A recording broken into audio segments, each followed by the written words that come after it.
Miau, miau, miau. Bienvenidos a El Gato Narrador. Hoy leeremos.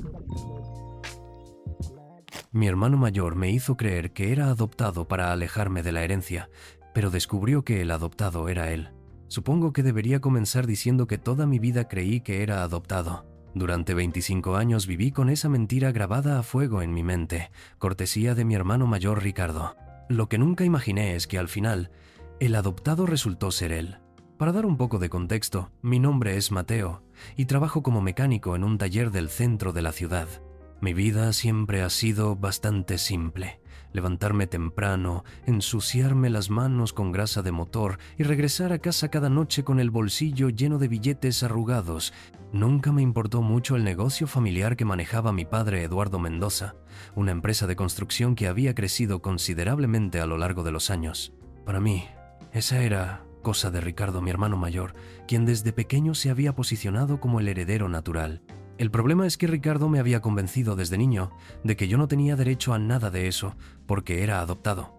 Recuerdo vívidamente cómo me mostraba supuestos documentos cuando tenía apenas 8 años, explicándome con esa sonrisa falsa que tanto llegué a odiar que mis padres biológicos habían muerto y que la familia Mendoza me había acogido por pura bondad.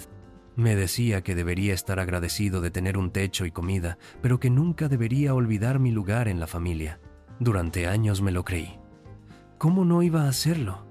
Era mi hermano mayor, el que supuestamente me cuidaba cuando nuestros padres no estaban, el que me recordaba constantemente que yo era diferente, que no tenía la misma sangre Mendoza corriendo por mis venas.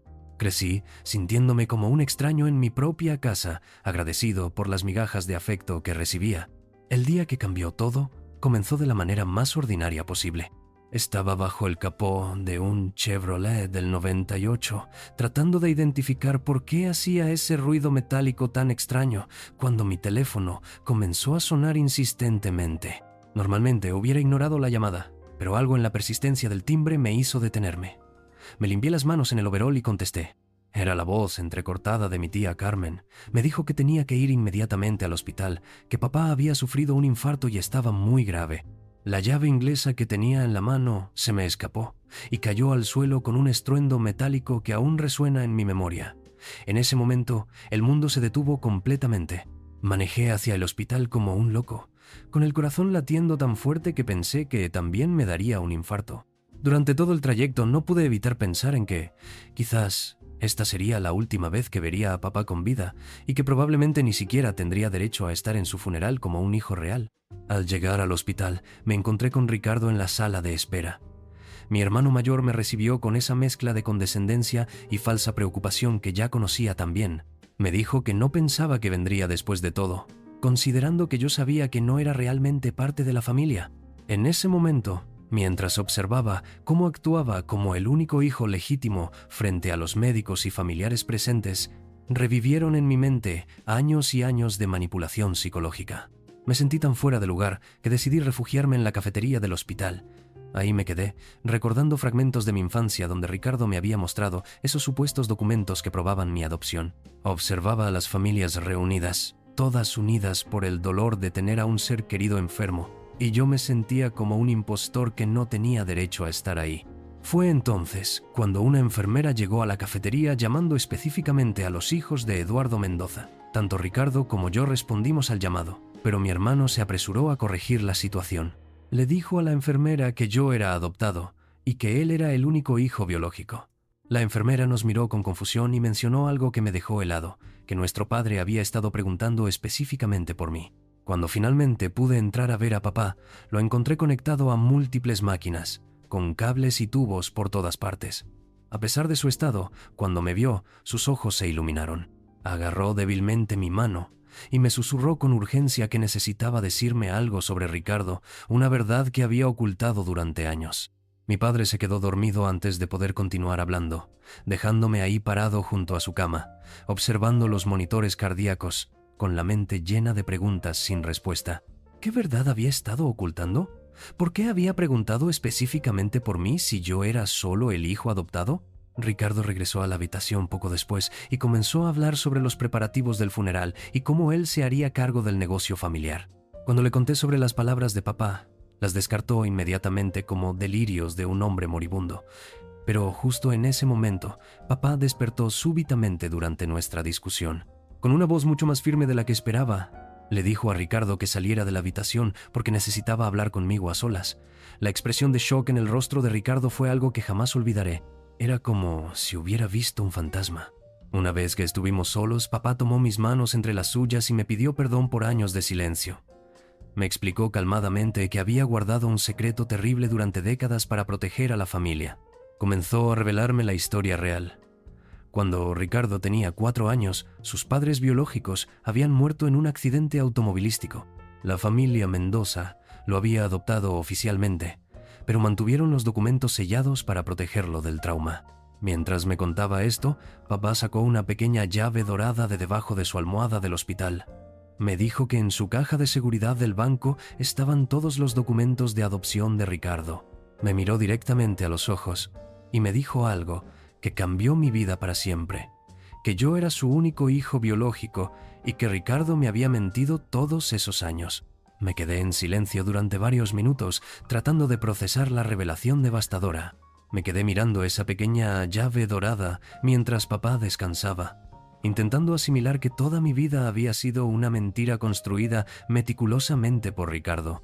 Todo lo que había creído sobre mí mismo, toda la vergüenza que había cargado, toda la sensación de no pertenecer, había sido fabricado por el mismo hermano que se suponía debía cuidarme. Ricardo regresó a la habitación poco después y vio la llave en mis manos. Sus ojos se llenaron de pánico y comenzó a preguntarme insistentemente qué me había dicho papá mientras intentaba arrebatarme la llave. Pero por primera vez en años, algo había cambiado en mí. Me levanté bruscamente, guardé la llave en mi bolsillo y lo miré con una autoridad que nunca antes había sentido. Le dije que ahora sabía exactamente quién era y que iba a pagar por cada mentira que me había dicho. Salí del hospital y manejé en silencio hacia mi apartamento. Me senté en mi mesa de cocina, contemplando esa llave dorada y planeando cuidadosamente mis próximos movimientos. Por primera vez en mi vida, tenía el poder en mis manos y no estaba seguro de qué hacer con él. Ricardo me llamó esa misma noche intentando manipularme una vez más. Me dijo que papá estaba delirando por los medicamentos y que no hiciera algo de lo que me arrepintiera. Me recordó cuál era mi lugar en la familia, pero esta vez pude ver claramente la manipulación. Era como si alguien hubiera encendido una luz y finalmente pudiera ver todas las sombras que Ricardo había creado a mi alrededor. Al día siguiente fui al banco y abrí la caja de seguridad. Mis manos temblaron mientras examinaba los documentos oficiales de adopción de Ricardo, fechados 24 años atrás. Todo estaba ahí. El certificado de defunción de sus padres biológicos, los papeles de adopción, incluso fotografías de cuando llegó a nuestra casa siendo apenas un niño pequeño. Era la verdad que destrozaba años y años de mentiras. Regresé a casa con los documentos y me permití llorar por primera vez en años. Lloré por el tiempo perdido, por toda la manipulación que había sufrido, por los años que pasé sintiéndome como un extraño en mi propia familia. Pero también lloré de alivio, porque finalmente sabía que nunca había perdido realmente a mi familia. Unos días después recibí una llamada del hospital. Papá se estaba recuperando milagrosamente y la familia estaba organizando una celebración de recuperación para el fin de semana. Según me contó la tía Carmen, Ricardo ya estaba haciendo planes como el heredero natural, organizando todo como si fuera el dueño de la situación. Decidí que esa celebración sería el momento perfecto para revelar la verdad. Pasé los siguientes días planeando meticulosamente cómo expondría a Ricardo frente a toda la familia extendida. Quería que todos supieran exactamente qué tipo de persona había sido durante todos estos años. Durante los días previos a la celebración, observé a Ricardo actuar como el heredero legítimo, haciendo planes para el negocio y recibiendo felicitaciones de la familia por cuidar todo durante la crisis. Me resultaba fascinante ver cómo había perfeccionado su actuación a lo largo de los años. El día antes de la celebración, Ricardo me dijo que por respeto podía asistir, pero que no debería hacerme ilusiones sobre mi lugar en la familia. Le respondí con una sonrisa que no pudo interpretar, una sonrisa que guardaba todo lo que estaba por venir.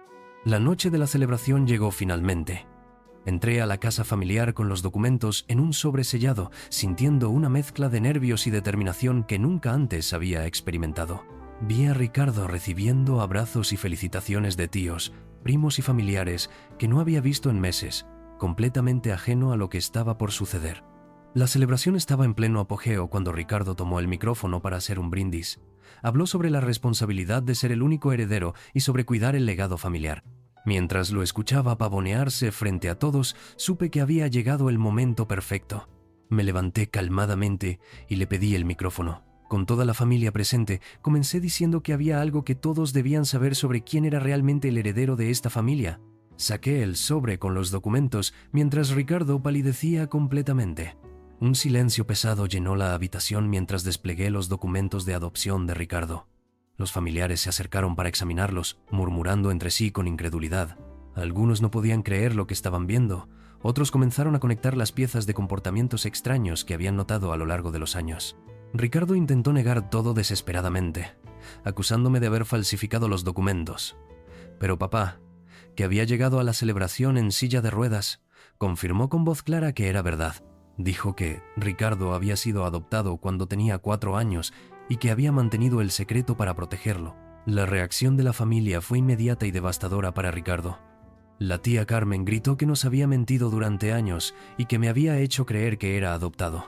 Otros familiares comenzaron a recordar todas las veces que Ricardo había hecho comentarios despectivos sobre mí, todas las ocasiones en que me había hecho sentir como si no perteneciera.